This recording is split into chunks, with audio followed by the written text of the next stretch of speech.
Well, this week's lesson comes to us from the double reading of the Torah portions of Matot and Maseh, which is from Numbers 30, verse 2 through 36:13.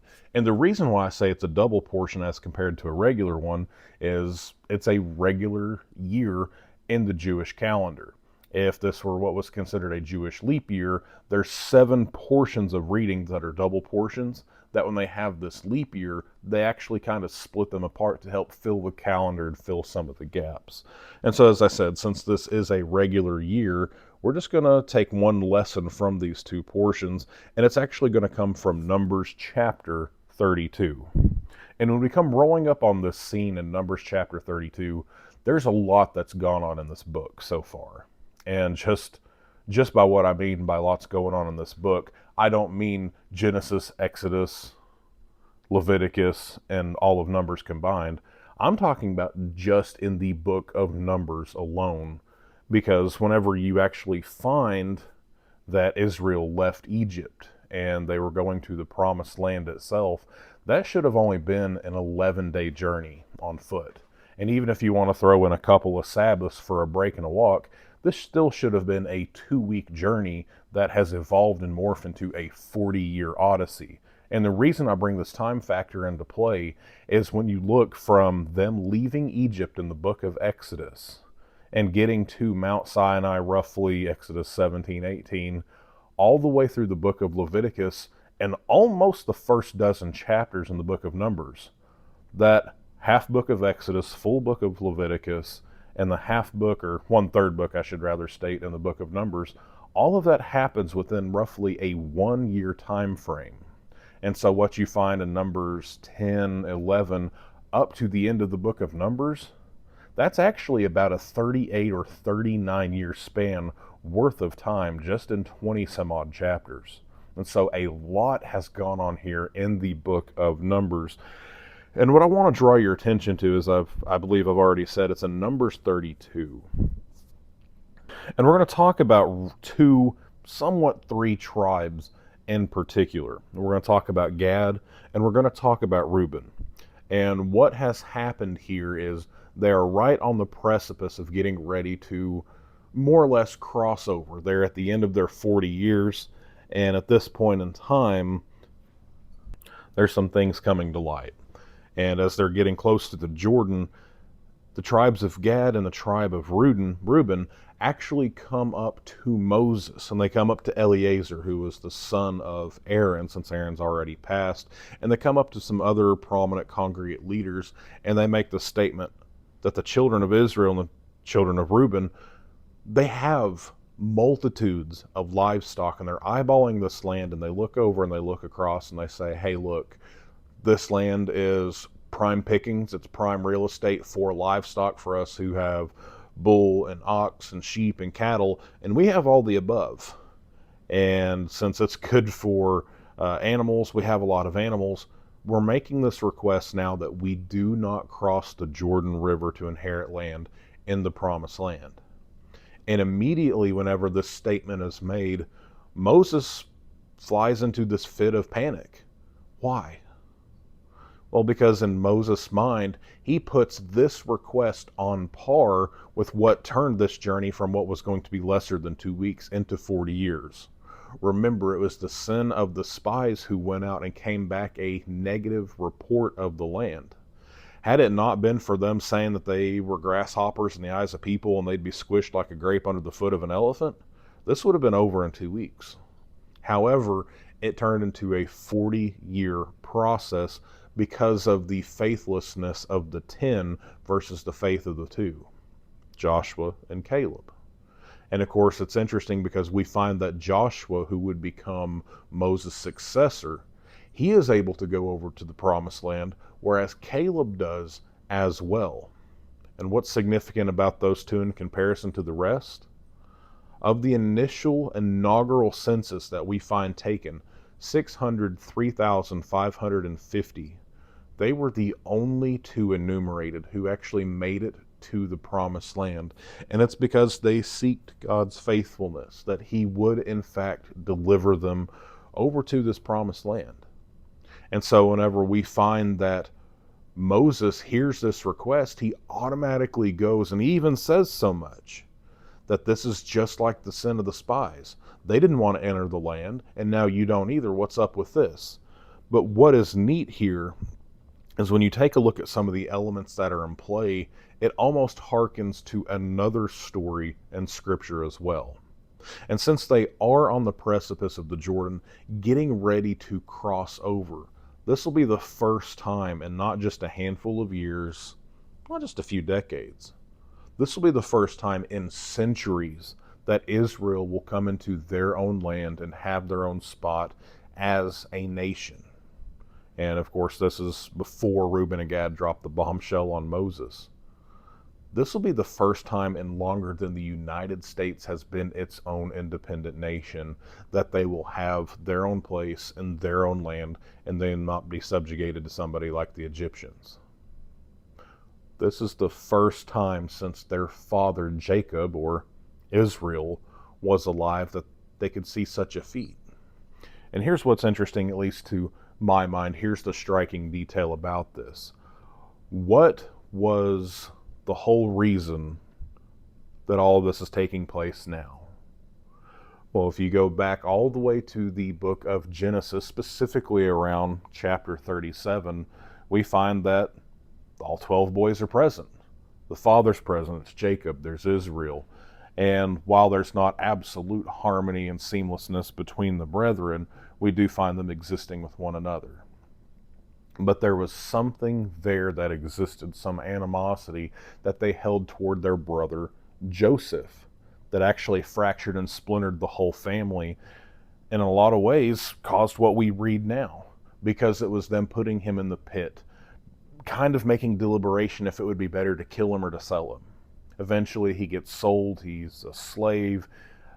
He winds up getting accused of accosting his master's wife. He goes to the royal prison, and eventually, years later, he rises through the ranks at age 30, and he becomes the second in the land of Egypt, and he becomes the savior of the world through bread and wine, and being able to save the world in this time of famine, like I said, with bread.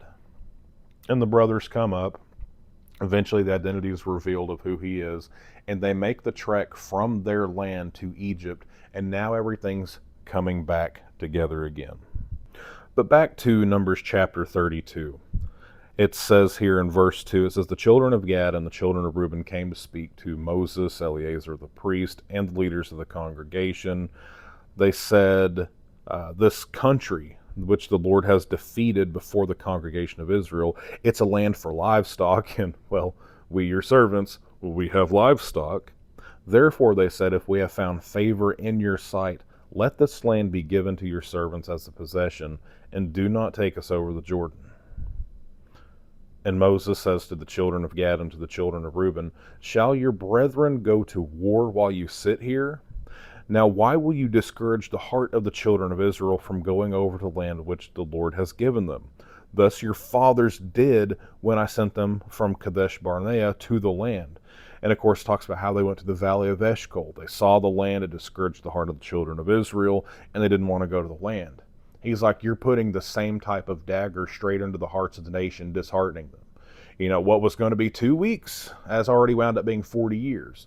Them doing this here could set them back even further. And Moses knows the clock is ticking. He knows that he's not going to see the promised land, and if something else happens yet again, he's either going to die way premature, or it's going to be that much longer. He has to put up with the whinings, grumblings, complaints, and them constantly having a stone in their hand ready to hit him in the head with. We've seen it time and time again. And it says, he noticed that the Lord's anger was aroused on that day, which was actually Tisha B'Av all those years ago.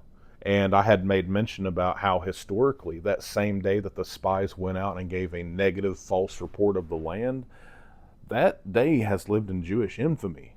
Because if you take a look at Jewish history and even a lot of the world history, what is on the Jewish calendar of Tisha B'Av has had some very, very significant things happen that are not so positive. You have the first and second temple being destroyed on Tisha B'Av. One of the world wars was declared on Tisha B'Av. The final Jewish revolt in the early first century was put out with a whimper and a bang on Tisha B'Av. There's several other instances, including 1492, all the Jews were expelled from Spain. It's not something that's just had a couple, maybe 2 or 3 events through history. There's a lot of major big ticket items, and it all finds its roots all the way back in the book of Numbers, whenever people were giving false information or less than ideal information on the land itself and God's capabilities of delivering his people, saying that God couldn't make good. And so we take a look at that. Let's look here. Basically, Moses kind of gives a short little speech going scorched earth on the people and saying, this isn't the greatest of idea. Like I said, you're putting the dagger of fear and the knives in the hearts of the people. And it says in verse 16, they came near to him and said, we will build sheepfolds here for our livestock and cities for our little ones. It's funny because it talks about their motivating factor, that the reason they want to settle into this land, it isn't for their wives, it isn't for their children, it talks about their livestock. So at the top of the chapter, oh yeah, it's good for our animals, it's good for our business, it's good for our livestock. And here we fall down more than a dozen verses later. Oh yeah, by the way, we have little ones and we have wives as well. And so the reason that we operate the way that we do is it because we are walking in the faithfulness to God, being a blessing to people and being able to be that light? Or is our motivation based more on self-gain and things that we can get out of something else? One way or the other, things happen, I understand it. And it doesn't mean that it's necessarily the worst of things whenever you're taking a look at something that could benefit you. But whenever you go in order of sequence of the things as to what your motivation's truly for, that's where you get that introspection, or you get this thought of chavanah that they talk about in Hebrew. But it says, but we ourselves will be armed, ready to go before the children of Israel until we have brought them to their place. And our little ones will dwell in the fortified cities because of the inhabitants of the land. We will not return to our homes until every one of the children of Israel has received their inheritance. For we will not inherit with them on the other side of the Jordan and beyond, because our inheritance has fallen to us on this eastern side of the Jordan. And Moses says, if you do this thing, if you arm yourselves before the Lord for the war, and all your armed men across the Jordan before the Lord comes and driven out the enemies before him, go on. He says, if you do this, things will basically be fine. Build cities for your little ones, the sheep for your fold. And the children of Gad and Reuben spoke to Moses, your servants will do as the Lord commands. Our little ones, wives, flocks, and our livestock will be there in the cities of Gilead. But your servants will cross over, every man armed for war, before the Lord to battle, just as my Lord says. And so they kind of do their divvying, they go back and forth, and they kind of make good. They pledge, both parties kind of say what the expectations are to make sure that they're in unison as to what's going on. And I want to draw your attention to verse 33. It says, so Moses gave to the children of Gad, to the children of Reuben, and to the half tribe of Manasseh, the son of Joseph, the kingdom of Sihon, of the Amorites, and the kingdom of Og, king of Bashan, the land with its cities within its borders, and the cities of the surrounding country. Beforehand, who was talking about receiving this land? Who wanted this land? It was just Gad, and it was just Reuben.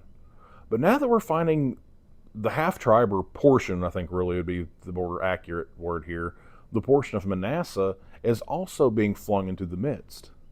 Now, I believe we can ask the question, why? I don't think Manasseh felt they had a dog in this fight, and yet at the same time, here we are finding that they're being kind of lumped in with their brethren. And the question would be here, as I've already said, why? I think we have to go back to Genesis on this one. And I've probably already laid the groundwork for helping you reach the connection as to why I say that. But go back to Genesis 37. What do we find happen? We find that one of the sons, particular, Joseph, was dispatched from his father to go give a report on the brethren. Okay, perfectly fine. What's the deal here? They decide that they're going to turncoat. They decide that they're going to throw their brother in a pit. They think about killing him. And as I've said before, he was actually sold off. Well, whenever he becomes into a position of prominence and a position of power, we find that eventually Joseph kind of has level enough footing where he decides he's going to have a family. And he has two sons. He has Ephraim and he has Manasseh. And of course, this is the very same tribe, half tribe, that's talking about here in the book of Numbers, chapter 32. And the name of Manasseh means forgetting, but it also has the idea of evaporating, something kind of letting go and something being ascended. And what I love about this information is, Joseph, he had a lot of knives in his back that you and I will personally have never experienced and hopefully never will. But he got to a point where he was letting go of the past and he was willing to forget and he was able to move on. It was almost like it ascended, it evaporated, and it was something that he gave to God. They were people who would be considered in some ways, they weren't born in the land, but they were a part of the fold of Israel. They were born into a land of bondage and restriction, because that's literally what Egypt means in the Hebrew. Bondage, restriction. But we find that they were adopted. They were brought into the fold as family, not really just as grandchildren. We find that Jacob, or Israel, winds up later adopting these grandsons, and they get almost this blessing from Joseph's own father. But what I find poetic in this instance is in Numbers 32. We find all the way back in Genesis, there was this big rift in the family and they didn't know what was going to happen. The brothers were scattered apart because of this baseless hatred. And I feel what Moses is doing here is a master stroke of brilliance, because Gad and Reuben decided they were going to do their own thing. When Moses made the decision to split and create portions of Manasseh to the east of the Jordan, to the west of the Jordan, he's leaving a remnant of Joseph, the one who brought everything back together and brought everything to a fold, despite the knives in the back, despite the whispers, despite the malicious intent. Joseph was smart enough and says it of his own volition that what you meant as harm, God meant as good. He's bringing the people who were brought up on the knee of that understanding, and he's giving part of those people to each side to remember their brothers across the way. That you might have Reuben and Gad who have selected to be on their own side and their own turf, with the interminglings of Manasseh, having the people whose names forget, that Reuben and Gad wouldn't forget that they belong to the people on the other side, and vice versa. And while we start taking a look at Numbers 32, we find that there was this idea that was kind of questionable as to why it was they decided they wanted to stop short of the full blessing of God. They might have legitimately been motivated by self-interest, and they paid consequences for that. We find that their motivations may not have been 100% pure. And I think even within the tribes, we can see that there are people who are blessed, there are people who are separated in service to God. And we can find that people will purposely stop short to find things that benefit them personally without keeping the expectation of what God is ultimately trying to bless them for the better. But there are people who are in positions who have the Spirit of God upon them, who are wise to help create situations. And there's actually some bits in the commentaries I was reading in preparation for this lesson in particular. It said there remained within Reuben and Gad this desire to see the holy sparks even outside of the Holy Land. And the fact that they were holy people who were set aside, they could actually help bring the sparks out of the earth to show even nations, the other peoples, what God can do, not even just in the Holy Land, but outside of it as well. And as I've said many times before, these are just musings that I have. These are just things that stick out to me that I hope people can find beneficial in some small way, shape, or form. So hopefully there's been a little bit to think about on this, something to process. But as always, thank you for your time. Be blessed. And when we come back, we will be in none other than Devarim, the book of Deuteronomy. Thank you.